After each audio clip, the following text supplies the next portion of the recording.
ஆண்டவராக இயேசு கிறிஸ்துவுக்குள் மிகவும் அன்பாக நேசிக்கப்பட்ட அன்புக்குரிய சகோதர சகோதரிகளே, உங்கள் யாவருக்கும் அன்பின் வாழ்த்துக்கள்.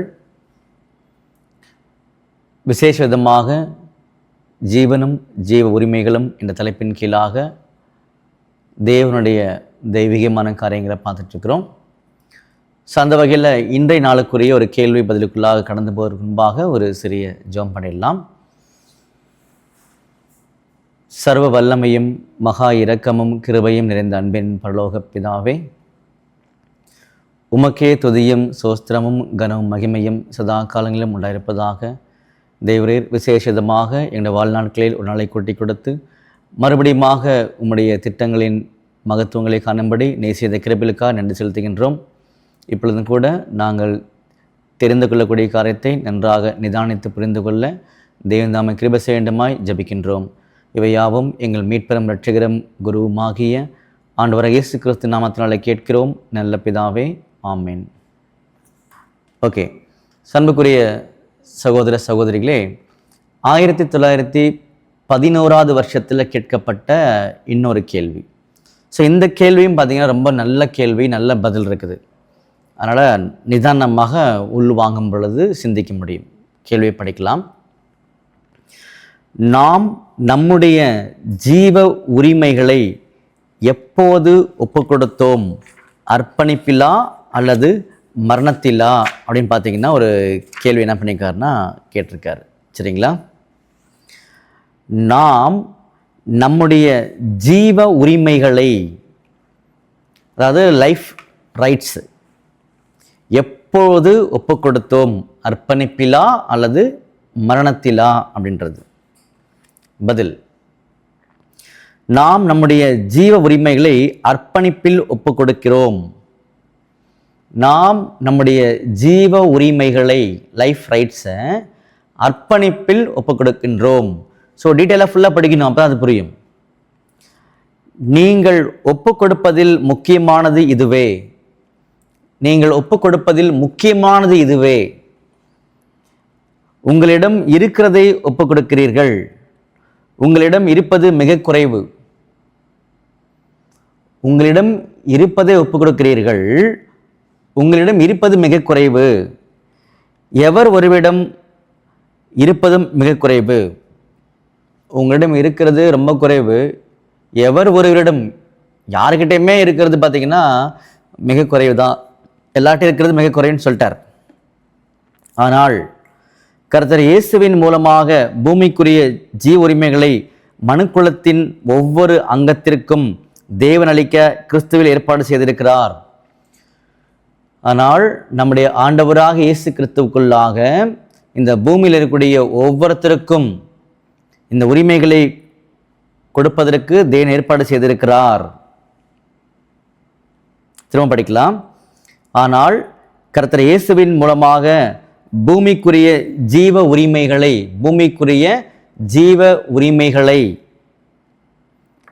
கிறிஸ்துவில் ஏற்பாடு செய்திருக்கிறார் அப்படின்னு தான் கொஸ்டின், பதில். சரிங்களா? அடுத்தது, கர்த்தர் இயேசுவின் மேல் நம்பிக்கை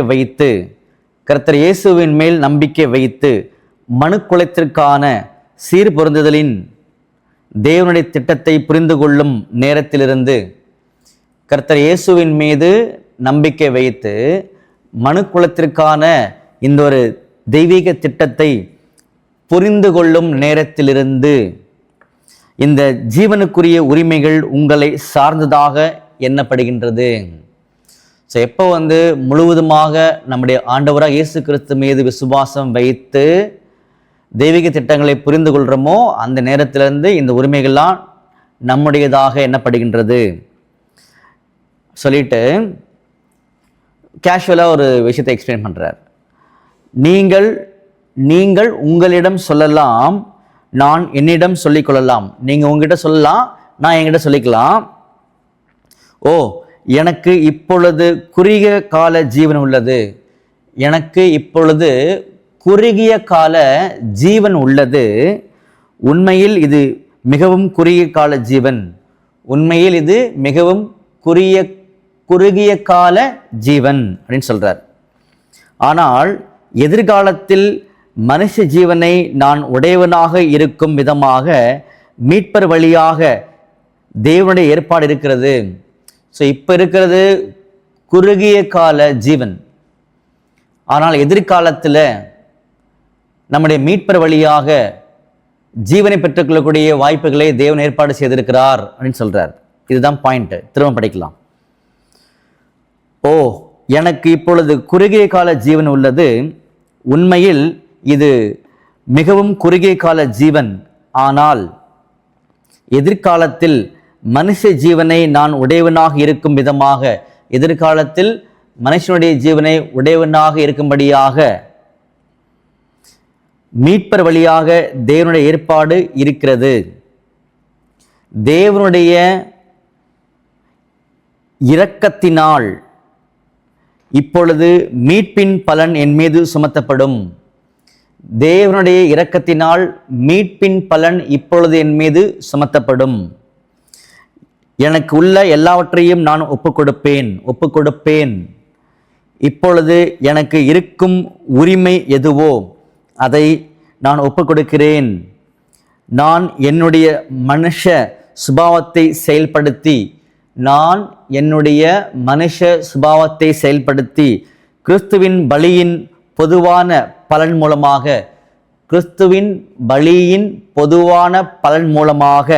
ஒரு மனுஷனாக என்னுடைய உரிமைகளை கோரினால் என்னுடைய இந்த உரிமைகள் அனைத்தும் எனக்கு சொந்தமாகும். நல்லா கவனிக்கலாம். ஆகவே நாம் அர்ப்பணிக்கும் அந்த கணமே நம்முடைய ஜீவ உரிமைகளை எதிர்காலத்தில் வரக்கூடிய, ஸோ இந்த இடம் தான் நமக்கு தேவை. நான் இதுக்கு முன்னாடி எக்ஸ்பிளைன் பண்ணல, இது முடிச்சுக்க வரமா எக்ஸ்பிளைன் பண்ணலாம். ஆனால் இந்த இடத்துல நீங்கள் கவனிக்கணும். சரிங்களா? நல்லா கவனிக்கலாம். மறுபடியும் படிக்கிறேன். ஆகவே நாம் அர்ப்பணிக்கும் அந்த கணமே, இப்போ வந்துருங்க, அர்ப்பணிப்பு வந்துருங்க. சரிங்களா? நாம் அர்ப்பணிக்கும் அந்த கணமே நம்முடைய ஜீவ உரிமைகளை, லைஃப் ரைட்ஸ், ஜீவ உரிமைகளை எதிர்காலத்தில் வரக்கூடிய தற்போதைய ஜீவனை நாம் ஒப்பு கொடுக்கின்றோம். புரியுதுங்களா என்ன சொல்றாருன்னு சொல்லி பார்த்தீங்கன்னா, ஞானஸ்நானம் எடுப்பதற்கு முன்பாக, இது நாங்கள் புரிந்து கொண்ட விதம் உங்களுக்கு சொல்கிறோம். ஞானஸ்நானம் எடுப்பதற்கு முன்பாக நாம் ஜீவ உரிமைகளை கொடுக்க முடியாது. ஏன்னா நம்மகிட்ட அந்த உரிமைகள் எதுவுமே இல்லை. நம்முடைய ஆண்டவராக இயேசு கிறிஸ்து மூலமாக அதை பெற்றுக்கொள்ளக்கூடிய அந்த வாய்ப்பை ஏற்படுத்தி கொடுத்துருக்கிறார். அப்போ இந்த மாதிரி எல்லா உண்மைகளும் சத்தியங்களும் எனக்கு புரிய வைக்கப்படுது. அப்போ எதிர்காலத்தில் இது எனக்கு கிடைக்கும். அப்போ இயேசு கிறிஸ்துவை விசுவாசிக்கிறது மூலமாக எனக்கு இந்த உரிமையெல்லாம் கிடைக்கும். அந்த உரிமைகள் எல்லாம் கோர முடியும். இது எனக்கு சொந்தமானது. ஏன்னா இயேசு கிறிஸ்துவை நான் ஏற்றுக்கொண்ட நிமித்தமாக என் பாவங்கள் மன்னிக்கப்பட்டு தேவனுக்கு முன்பாக நிற்கக்கூடிய நிலைமையை நான் பெற்றிருக்கிறேன். இது எப்படி கிடைச்சது? கடந்த வகுப்பில் பார்த்தோம் இல்லையா? எப்படி கிடைச்சதுன்னா, அவருடைய புண்ணியங்களை என் மீது சாட்டிருக்கிறார். அதெல்லாம் எனக்கு கிடைச்சதுனால ஜீவ உரிமைகளை பெற்றுக்கொண்டேன். புரியுதுங்களா? இப்படிப்பட்ட உண்மைகள்லாம் ஞானஸ்தானுக்கு முன்பாகவே தெரிய வந்துருச்சு. சத்தியம் படிக்கிறோம், தெரியுது. அப்போ என்ன சொல்கிறேன்னா, இப்படி எதிர்காலத்தில் எனக்கு ஜீவ உரிமைகள்லாம் கிடைக்கும். அந்த உரிமைகளை நான் ஒப்புக் கொடுக்கிறேன் அப்படின்னு சொல்லி என்ன பண்ணுறோன்னா, ஞானஸ்தானத்தில் நம்ம சொல்கிறோம். சொன்னதிலிருந்து நம்ம எவ்வளோ நாள் ஜீவனோடு இருக்கிறோமோ அந்த நாட்கள் முழுவதுமாக நம்ம எதை ஒப்பு கொடுத்தோமோ அதுக்கு கீழ்ப்படுதலோடு வாழணுன்றது தான் இங்கே சொல்கிறார். அப்போ இந்த கேள்வி என்னன்னு சொல்லி பார்த்தீங்க அப்படின்னா, நாம் நம்முடைய ஜீவ உரிமைகளை எப்பொழுது ஒப்பு கொடுத்தோம்? அர்ப்பணிப்பிலா அல்லது மரணத்திலான்னு வரும் பொழுது நம்முடைய ஆண்டவராக இயேசு கிறிஸ்து எப்போ ஒப்பு கொடுத்தாங்களோ அப்போ தான் நாமளும். அவர் எப்போ ஒப்பு கொடுத்தாருன்னா, ஞானஸ்நானத்தில். நம்ம ஞானஸ்தானத்தில் உள்ள வரும் பொழுது நமக்கு நம்முடைய ஆண்டவரை போல எந்த உரிமையும் கிடையாது. ஆனால் இயேசு கிறிஸ்து நாமத்து நிமித்தமாக நாம் நம்மை பிதாவினிடத்தில் ஒப்பு கொடுத்தால் நம்ம உரிமைகள்லாம் கிடைக்கும். அந்த உரிமைகளை நான் கொடுக்கிறேன் அப்படின்ற ஒரு எண்ணத்தோடு என்ன பண்ணிக்கணும்னா அர்ப்பணித்திருக்கிறோம்ன்றதான் இங்கே சொல்ல வரான்றதை நாங்கள் புரிஞ்சுக்கிறோம். சரிங்களா? இதாவது ஒரு மாற்றி புரிந்திருந்தோம் அப்படின்னா நிச்சயமாக நம்ம அதை விளக்கி காமிக்கலாம். சரிங்களா? அடுத்த பாயிண்ட்ல, கர்த்தர் இயேசு தம்முடைய ஜீவ உரிமைகளை எப்போது ஒப்பு கொடுத்தார்? யோர்தானிலா, கல்வாரியிலா, அல்லது பெந்தகோஸ்தே நாளிலா அப்படின்னு கேட்கிறார்.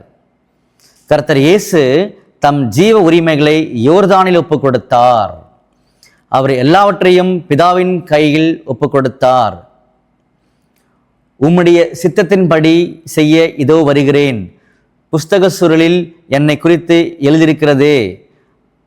அவர் எதையும் வைத்திருக்கவில்லை, அனைத்தையும் ஒப்பு கொடுத்துட்டாரு அப்படின்னு இங்கே சொல்கிறார். சரிங்களா? அன்புக்குரிய சகோதரர்களே, கேள்விக்கான பதில் ரொம்ப முக்கியம். நாம் நம்முடைய ஜீவ உரிமைகளை எப்போ ஒப்பு கொடுத்தோம்? அர்ப்பணிப்பிலா, மரணத்திலா? அர்ப்பணிப்பில் தான் நம்ம பண்ணோம், நம்முடைய அடையசிக்கிறத போல. அப்படி பண்ணதில் தான் நம்ம வாழக்கூடிய நாட்கள் முழுவதுமாக உண்மையாக இருக்கணும். என்னுடைய எல்லா உரிமைகளையும் ஆனால் இயேசுக்கிறத ஏற்றுக்கொண்ட நிமித்தமாக எனக்கு கிடைச்சது இல்லையா, நான் அதை கொடுக்குறேன்னு சொல்லி தான் ஞானஸ்நானம் எடுத்தேன், இப்போ நான் கொடுத்துட்டேன்ற மாதிரி எண்ணிக்கிறோம். சரிங்களா? அப்போது அந்த டைம்லேருந்து மறிக்கிற வரைக்கும் பார்த்தீங்கன்னா மிக மிக உண்மையாக எதை கொடுக்குறோன்னு சொன்னமோ அதில் உண்மையாக இருக்க வேண்டிய கடமைகள், அப்படி தான் நம்முடைய அடையசிக்கிறது வாழ்ந்தான்றதையும் இங்கே சொல்லி காமிக்கிறார். அன்புக்குரிய சகோதரர்களே, இப்போ நாம் பார்த்த இந்த காரியத்தில் முன்னாடி படித்ததில் புரியாமல் இருக்கும், குழப்பங்கள் வரும். இந்த கடைசி பகுதியை கொஞ்சம் நிதானிச்சு பாருங்கள். சரிங்களா? இப்போ என் கை பாருங்கள்.